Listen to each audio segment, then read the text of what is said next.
Damos las imágenes de la conferencia de prensa de la Coordinadora Nacional de Derechos Humanos en la que presentaron la propuesta para la legislación antiterrorista. Esto fue esta mañana en Lince. Veamos las imágenes.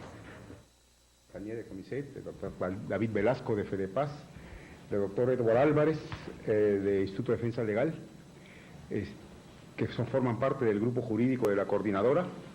Nos hemos convocado porque queríamos dar a conocer lo que son las propuestas que se han trabajado desde el espacio de la Coordinadora Nacional de Derechos Humanos y que han sido presentados ya a la comisión de alto nivel que nombró el Ejecutivo, luego de la delegación de facultades legislativas, para elaborar las propuestas de modificación de la legislación antiterrorista en el marco de la sentencia del Tribunal Constitucional que recientemente emitiera, declarando la inconstitucionalidad de varios aspectos de la legislación antiterrorista dada desde el autogolpe de Fujimori del año 92. Yo solamente quiero dar cuenta de cómo la Coordinadora Nacional de Derechos Humanos desde el mismo año 92 ya expresó preocupación y rechazo a medidas que se fueron dando en ese año y en los años siguientes. En nuestro informe anual del año 92 decimos: el decreto ley 25475, que eleva penas previstas para el delito de terrorismo instaurando la prisión perpetua y que modifica los procedimientos, recortando plazos, ordenando que los juicios se desarrollen en cárceles, ante jueces anónimos, en fin, todos esos aspectos eran cuestionados y criticados. Y así, en los sucesivos años, los otros desarrollos de legislación antiterrorista que se fueron dando, fueron cuestionados, observados, alertada la opinión pública, es cierto, en un escenario político adverso, porque en esa época contaba con respaldo el gobierno Fujimori, pero ya alertábamos de las consecuencias que iba a tener esta legislación a futuro, que además fue el marco en el cual se produjeron la avalancha de casos de inocentes procesados, juzgados y condenados por delito de terrorismo. Solo quiero recordar unas cifras que mencionábamos en el informe anual del año 94. El Comando Conjunto de la Fuerza Armada informó que habían un total de 7.600 terroristas hasta febrero del 94, ¿no? Y el Instituto de Investigaciones de la Defensa Nacional en junio del 92 y entre julio del 94 se han detenido 9.500 personas. Si esas fueron las cifras de detenidos acusados de terrorismo y hoy quedan 2.500 como máximo en cárceles, quiere decir que más de 7.000 ciudadanos pasaron por esta maquinaria de condena y que eran inocentes. Entonces, todos estos problemas que trajo la legislación fueron advertidos ya desde esos primeros años por la Coordinadora Nacional, sus organizaciones que trabajaban y que empezaron a asumir la campaña por los inocentes. Es por eso que nos ha complacido el que se haya dado la sentencia del Tribunal Constitucional. Lamentamos que haya habido retraso del Legislativo y el Ejecutivo para encarar esta tarea. Hoy, presionado por esta decisión del Tribunal Constitucional, lo está atendiendo. Y es por eso que ahora vamos a presentarles las propuestas que hemos trabajado. En primer lugar, le voy a dar la palabra al doctor Edwards para que él haga una presentación sucinta de las propuestas que estamos alcanzando, y luego a los otros colegas, a la doctora Castañeda y al doctor Velasco, para que también introduzcan otros elementos y luego a poder resolver vuestras preguntas. Entonces dejo al doctor Edward Álvarez para que haga la presentación. Muchas gracias. Definitivamente, como lo ha dicho el secretario de la Coordinadora, en su preocupación justamente para respetar los estándares mínimos internacionales, la Coordinadora Nacional siempre ha estado permanentemente buscando que introducir, que modificar esta legislación antiterrorista. Y esto queda plasmado en los documentos que se han trabajado del año 1993, del año 2000, donde inicialmente se proponen algunas reformas urgentes para posteriormente, en el año 2000, presentar un proyecto integral de reforma de la legislación antisubversiva. Y es justamente en esa línea que hemos trabajado un último proyecto, el grupo jurídico de la Coordinadora, el cual comprende aspectos tanto de derecho sustancial, procesal y de ejecución penal. Me voy a permitir señalar algunos puntos de manera muy sucinta de los que comprende este proyecto, que tiene concretamente 8 artículos.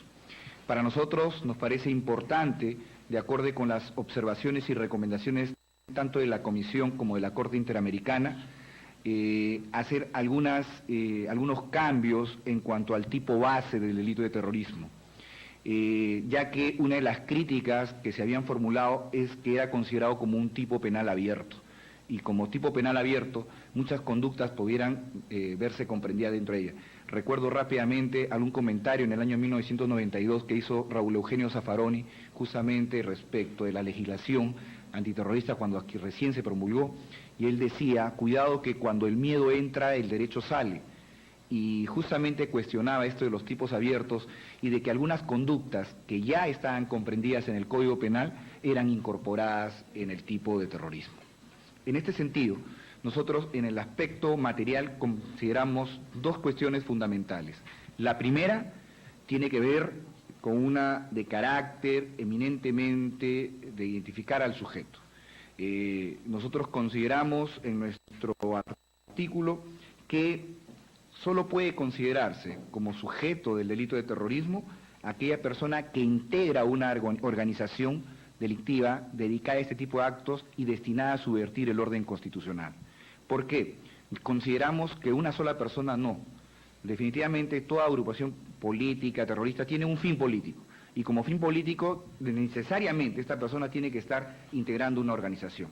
A partir de ahí, creo que cerramos el tipo para que no sea cualquier persona la comprendida dentro de estos delitos.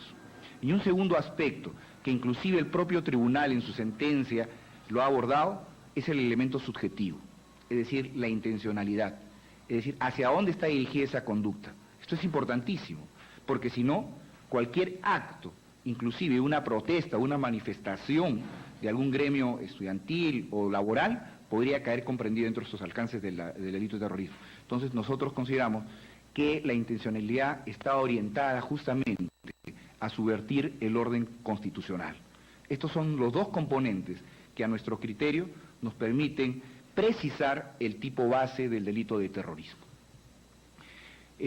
Otro aspecto que consideramos importante es el catálogo de penas.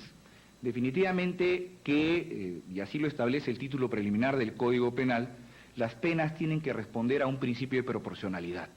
Y en ese sentido nos hemos permitido establecer penas que van entre los 15 y una pena máxima de 35 años.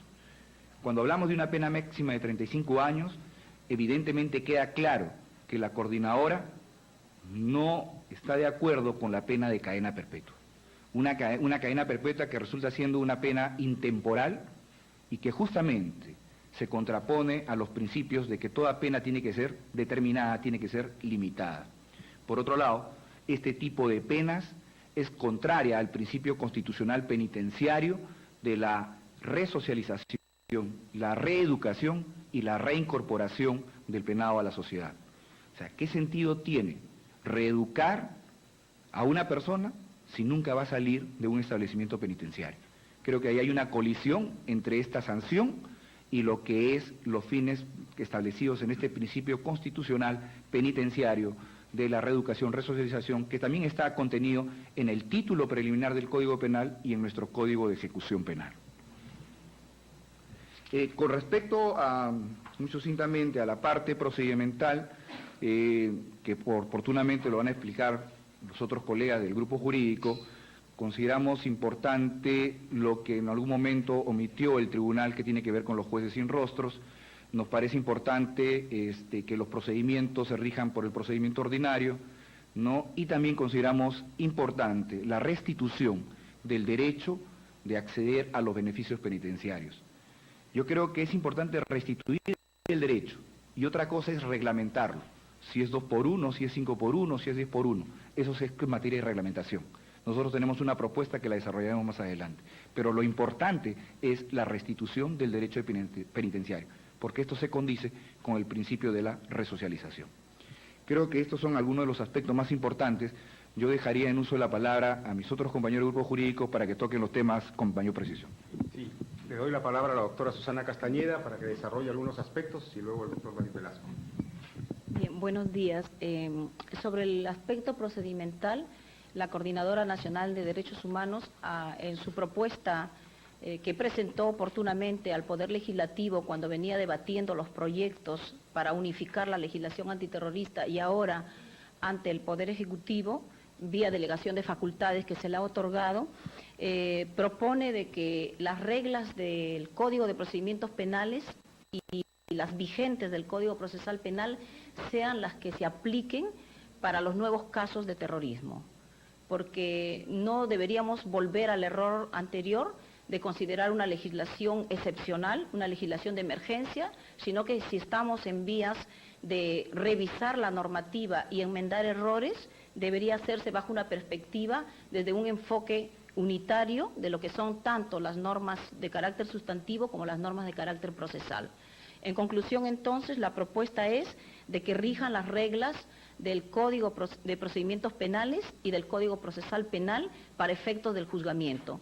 Eso implica que los jueces ordinarios van a llevar a cabo los procesos teniendo en cuenta lo que dice nuestra Constitución en el artículo 139 sobre los derechos y principios de la función jurisdiccional, el respeto a los derechos de los justiciables y también el artículo 2, donde habla de ciertos derechos que tienen las personas cuando son sometidos a proceso, como puede ser la presunción de inocencia, de no ser incomunicado, etcétera.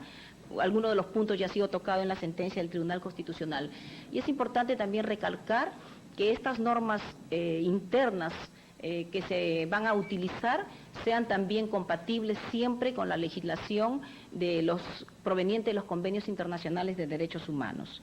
Ahora, lo que dijo nuestro compañero Edward Irala sobre los jueces sin rostro, entendemos de que si bien la sentencia del Tribunal Constitucional solamente se ha referido a anular, a dejar sin efecto los juicios por traición a la patria, eso no obsta para que el Poder Ejecutivo, vía su comisión de alto nivel que ha conformado, también establezca como una causal de revisión posteriormente la anulación de los juicios de los civiles sometidos a condena por jueces sin rostro, también civiles, ¿no? Porque jueces sin rostros hubieron para el fuero militar como para el fuero civil. Y recordemos el caso de los hermanos Asensio Lindo, que son personas que obtuvieron de parte de la Comisión Interamericana de Derechos Humanos un informe favorable, ¿no? Porque su juicio había sido llevado a cabo por jueces sin rostros civiles. Entonces, ellos son las únicas personas que ahora se encuentran en libertad a través de un habeas corpus, ¿no? Que tramitaron oportunamente y van siendo sometidos a un nuevo proceso bajo las reglas del Código Procesal Penal y del Código de Procedimientos Penales.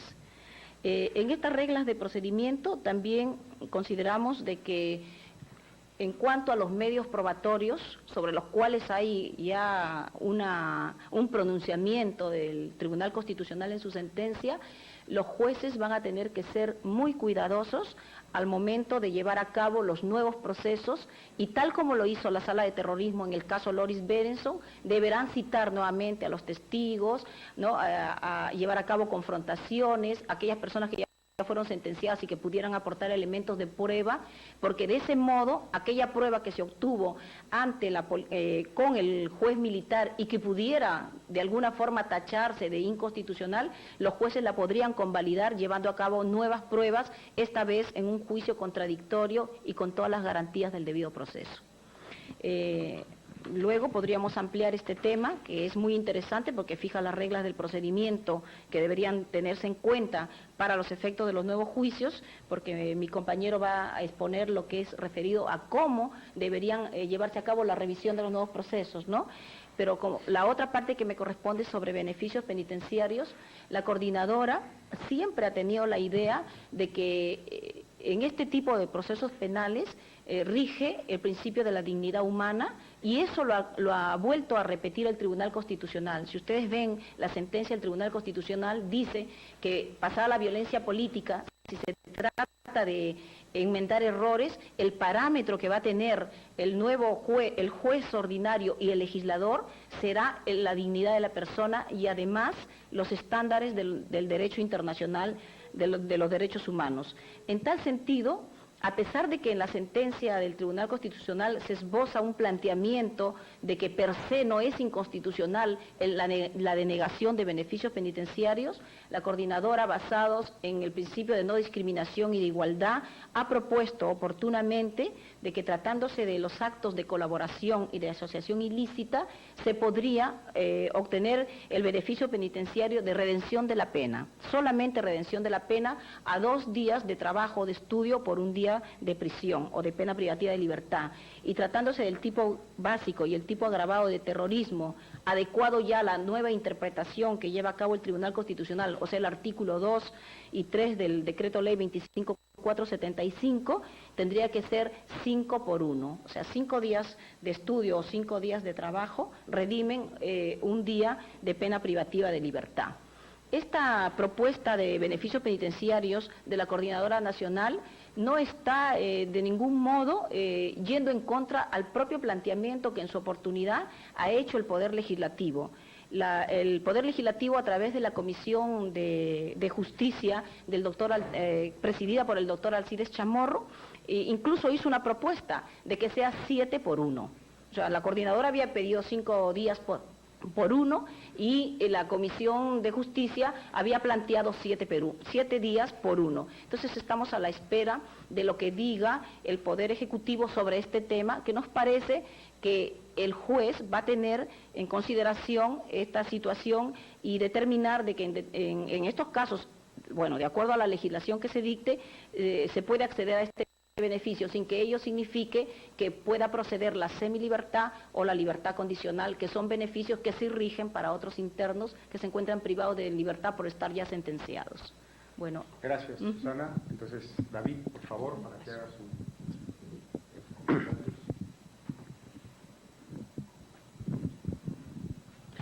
Buenos días.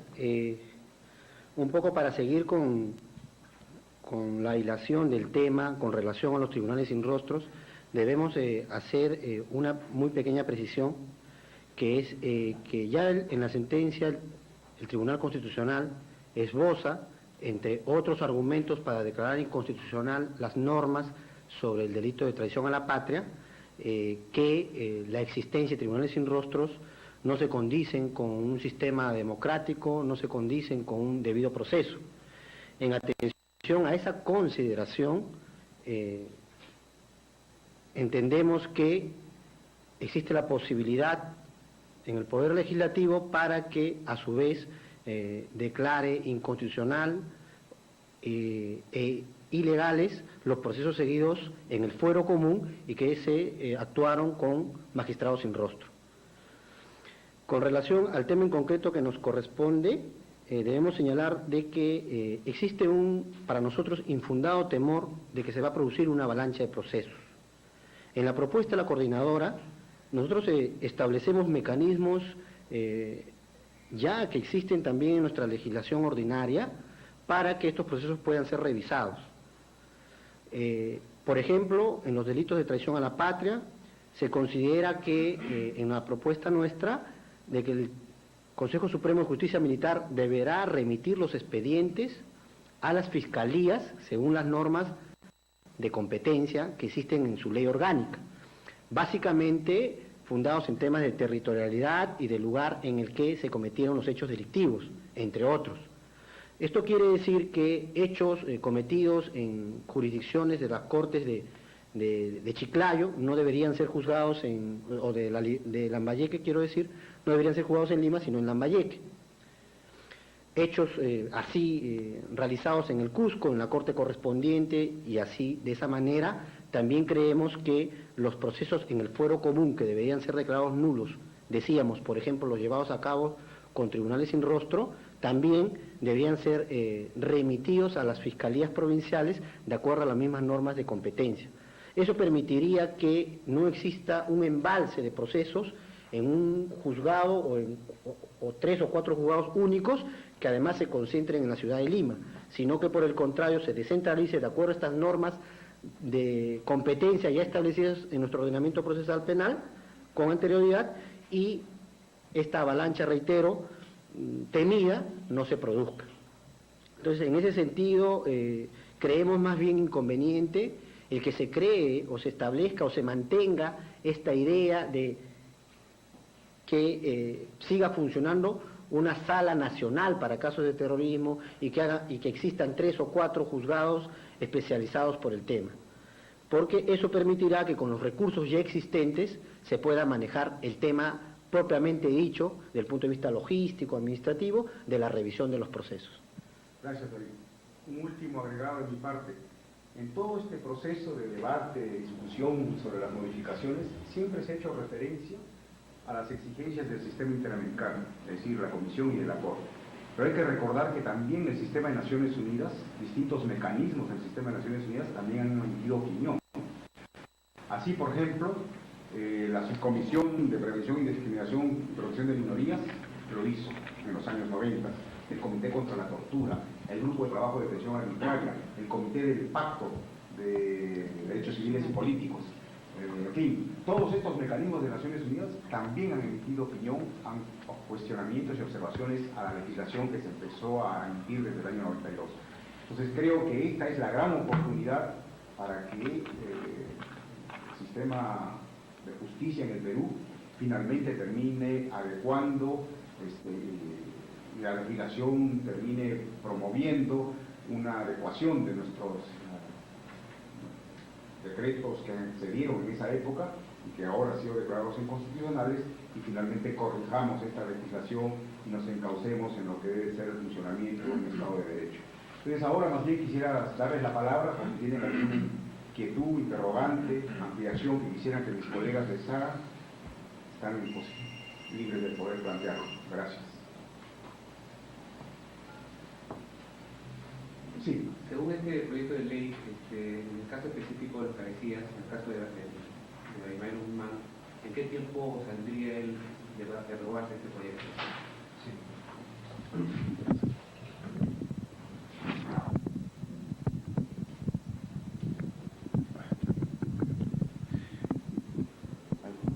Bueno, nosotros estamos previendo una pena máxima de 35 años, ¿no? Una pena determinada máxima, que en su momento estuvo prevista, pero para lo que eran los delitos de terrorismo agravado, que posteriormente el Tribunal Constitucional declaró inconstitucional, pero que formaba parte de toda una legislación. Nosotros hemos visto la necesidad de dejar de lado la cadena perpetua, porque justamente viola el principio de dignidad humana, porque es una pena ilimitada, porque no se condice con el principio constitucional penitenciario de resocialización, y hemos establecido como pena máxima la pena de 35 años. Entonces, tengamos en cuenta, ¿no?, la edad que tienen los dirigentes y el tiempo de carcelería es una pena bastante alta. Solo quizás agregar que en estos días han aparecido en los medios lo que aparentemente sería una propuesta de consenso en la comisión, que es que manteniendo la pena de cadena perpetua, se plantea el mecanismo que establece el Estatuto de Roma de la Corte Penal Internacional para que al cabo de 30 años pueda ser revisada la condena. En fin, todavía no conocemos cuál es la propuesta definitiva, pero ahí están hechos más o menos los planteamientos. Y para una última precisión sobre el tema, en concreto, más o menos, si hacemos el cálculo del momento en que fue detenido Abimael Guzmán y la aplicación de esta reducción de pena que había en los hechos de cadena perpetua 35, él estaría saliendo en el año 2027, cuando tenga un poco más de 70 años de edad, sí, claro, probablemente. Y además, con relación al tema de los beneficios, si bien es cierto, no se le niega beneficios a ninguno, pero esos beneficios van a ser regulados en un procedimiento administrativo y no a todos se les otorga, ¿no? Entonces existen algunos elementos ahí que van a limitar la posibilidad de que todos accedan a beneficios, ¿no?, en función de su conducta. Sí, y un agregado más, cuando hablamos de beneficios, para no confundir a la opinión, porque se difunde de una manera tal que se alerta, se siembra temor, es que no estamos hablando de semilibertad, no estamos hablando de liberación condicional, estamos hablando de la redención de la pena por el trabajo y por la educación, que son beneficios de otra naturaleza. ¿Alguna otra pregunta, inquietud? Bueno, gracias por acompañarnos. En fin, han recibido los textos y mis colegas están a disposición si quieren alguna declaración puntual, específica, en tanto que son los especialistas. Gracias.